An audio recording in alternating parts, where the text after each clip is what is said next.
Jangan lagi bilang tata kelola, karena ini bukan masalah tata kelola, Pak. Ini masalah kebodohan. Punya data nasional, tidak ada satupun backup. Ada yang menarik dalam rapat dengar pendapat antara Komisi 1 DPR RI dan mitranya, yaitu Kementerian Komunikasi dan Informatika atau Kominfo, Badan Cyber dan Sandi Negara atau BSSN, dan PT Telkom Sigma. Dalam rapat yang berlangsung seru, Ketua Komisi 1 Mutia Hafid menyebutkan bahwa 3 lembaga itu telah melakukan kebodohan. Kebodohan seperti apa dan mengapa mereka disebut bodoh oleh Ketua Komisi 1? Kita bahas setelah ini.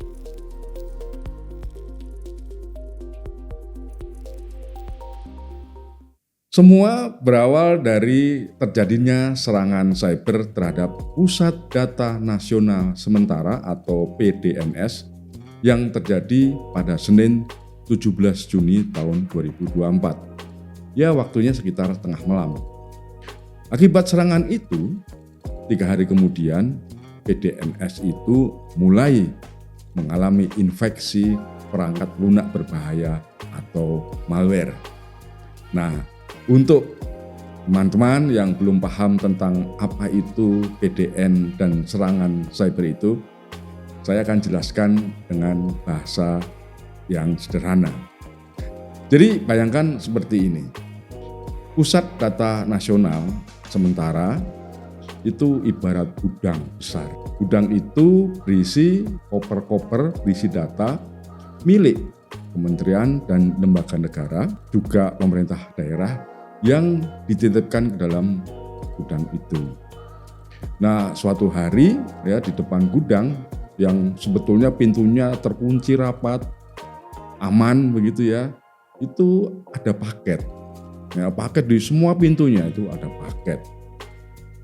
Nah, entah bagaimana ceritanya, mungkin ada petugas yang melihat di depan ada paket ya, itu kemudian penasaran, mungkin karena bungkusnya menarik atau kemasannya itu kok kayak ya menggoda hati lah gitu ya. Nah, kemudian dia membuka pintu ya, entah sengaja atau tidak, kemudian membawa paket itu ke dalam gudang ya. Nah, ini gambarannya seperti begitulah cara kerja yang namanya malware di dalam gudang data yang disebut PDN itu. Nah, begitu paket itu ada di dalam gudang, kemudian ada petugas yang mengklik atau membuka paket itu, maka virus kemudian menyebar, mencemari koper-koper yang berisi data milik kementerian, milik lembaga negara, instansi, pemerintah daerah, dan seterusnya. Itu udah alhamdulillah dulu, kalau karena orang nyerang negara, berat. Mengucap alhamdulillah ini ya bagus, disyukuri. Tapi menurut saya lebih tepat innalillahi Pak daripada alhamdulillah Pak. Akibatnya apa? Nah, virus itu ya karena menyerang paket data itu, dia kemudian melakukan penguncian data.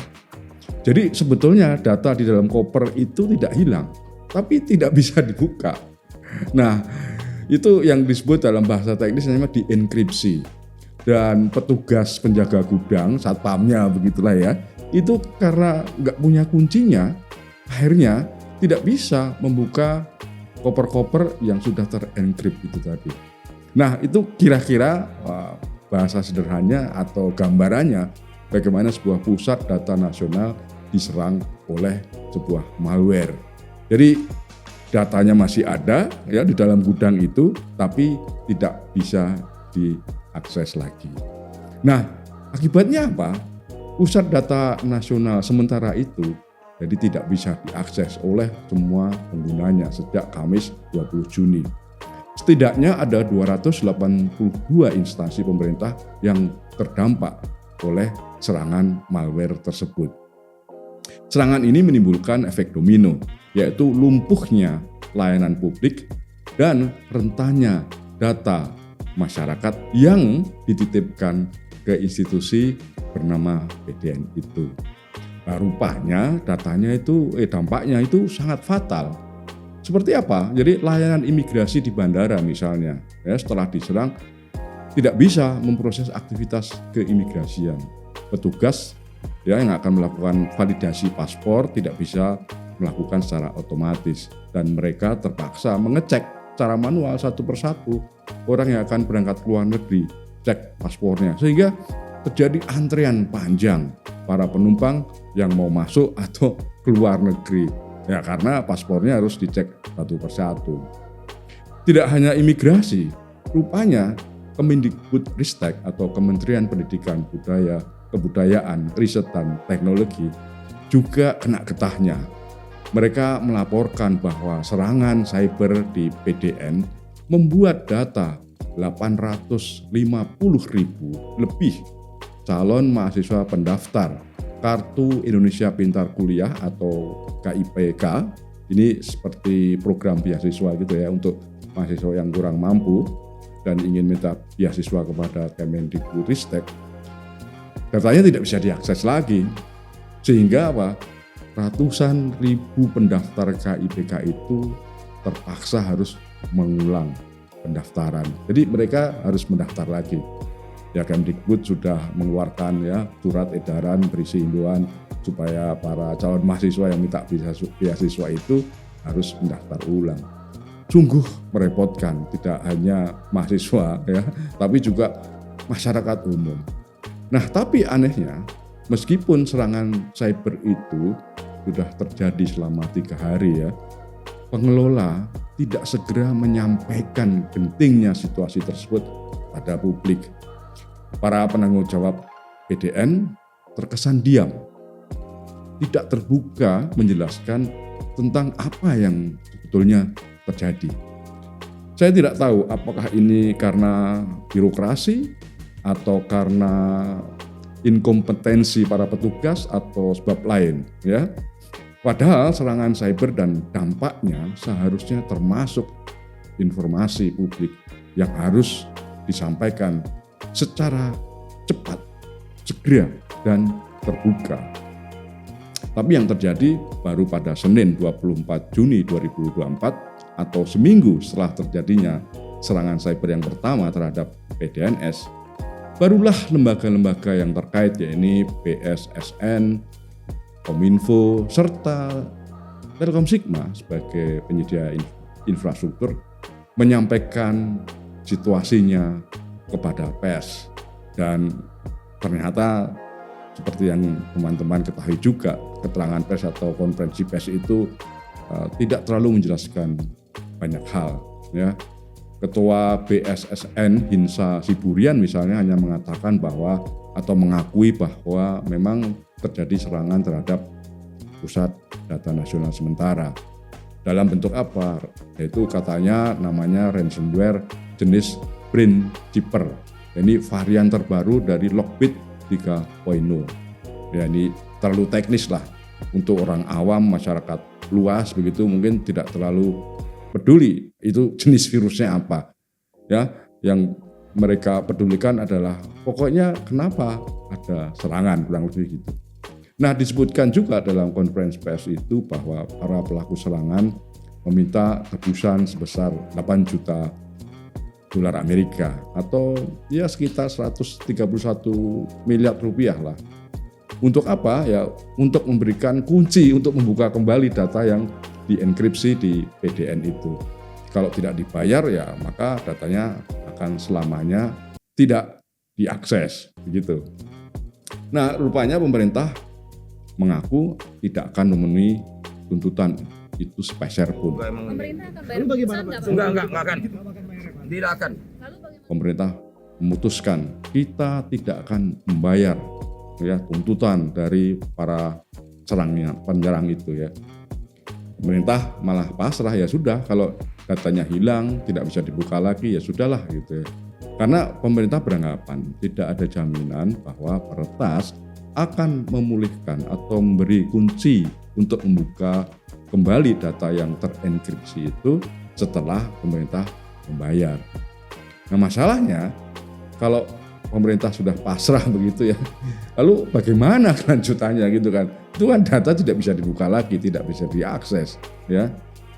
Nah, saya mendengar atau kita semua juga membaca dari berita ya bahwa para pengelola PDN kemudian akan berencana begitulah ya, akan mengaudit sistem PDN, katanya datanya sudah dikunci, jadi sudah nggak bisa diakses juga oleh para peretas itu juga. Gitu. Kemudian pengelola juga berjanji akan memperbaiki aturan tata kelola proses penyimpanan data milik pemerintah di PDN. Juga katanya akan dilakukan pemulihan PDN dalam waktu yang secepat-cepatnya. Apakah masalah itu selesai? Saya tidak tahu, dan secepat apa akan selesai dan ditemukan solusinya. Yang jelas saya sendiri melihat, ya, mungkin teman-teman ya melihat bahwa ada sejumlah kejanggalan dalam insiden serangan cyber ke Pusat Data Nasional sementara itu. Apa saja? Nah, saya punya beberapa catatan ya. Yang pertama adalah pihak yang bertanggung jawab terhadap PDN terkesan lambat sekali memberikan penjelasan lengkap mengenai kejadian tersebut. Termasuk kapan ya serangan terjadi, kronologinya ya dari awal sampai kemudian timbul kegagalan layanan publik. Kemudian dampaknya apa saja dan penanganan yang dilakukan. Sampai sekarang tidak jelas ya 282 instansi yang datanya dititipkan di PDN itu mengalami kelumpuhan apa gitu. Selain yang sudah secara terbuka mengungkapkan seperti imigrasi dan Kemendikbudristek bahwa ada sejumlah layanan yang terganggu, lembaga lain itu menurut saya belum jelas apa sebetulnya yang terganggu. Apakah data yang terkunci dan tidak bisa dibuka itu ya membawa konsekuensi atau risiko tertentu? Sampai sekarang tidak jelas. Saya menangkap ada semacam keengganan ya, entah atas dasar apa dari lembaga-lembaga yang datanya terkunci itu ya. Apa sebetulnya yang akan dihadapi masyarakat? Mungkin ada layanan yang tidak bisa diakses atau ya apalah ya layanan lain yang membuat masyarakat terpaksa harus menunggu tanpa kejelasan. Ya bayangkan sampai 7 hari setelah serangan pertama terdeteksi, itu pemerintah baru mengakui adanya serangan. Ini sungguh-sungguh lambat sekali ya dalam situasi krisis. Jika dibandingkan dengan perusahaan-perusahaan besar seperti ya, grupnya Facebook ya, Meta, Google atau AWS yang sistemnya juga pernah mengalami gangguan, mereka itu hanya butuh beberapa jam atau ya paling lama 1 hari lah untuk memulihkan layanan. Nah, yang terjadi di PDN ini sungguh aneh. Seminggu bahkan sampai hari ini layanan tidak pulih 100%. Lembaga-lembaga yang terkena dampak akhirnya mencari jalan sendiri-sendiri. Nah ini sungguh buat saya tidak masuk akal. Ya. Kedua, nah ini yang paling penting.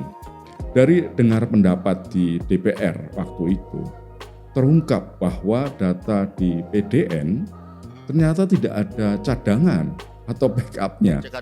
Dan tidak adanya backupnya data yang di PDNS 1. Jangan lagi bilang tata kelola, karena ini bukan masalah tata kelola, Pak. Ini masalah kebodohan, punya data nasional, tidak ada satupun backup berarti kan? Sehingga ketika terjadi serangan cyber itu, semua data milik kementerian, lembaga, pemerintah daerah ya, tidak bisa diakses lagi karena nggak ada cadangannya. Aneh kan? Kok bisa gitu ya? Ada sebuah gudang besar berisi data, tapi tidak ada backupnya. Padahal ya dalam kehidupan sehari-hari lah ya teman-teman yang pengguna smartphone gitu ya, dan di dalamnya ada aplikasi tertentu ya, itu selalu mungkin bahkan setiap hari ya ada aplikasi yang minta diupdate, diaktualkan ya, atau di backup ya ke cloud gitu. Itu handphone yang digunakan perorangan.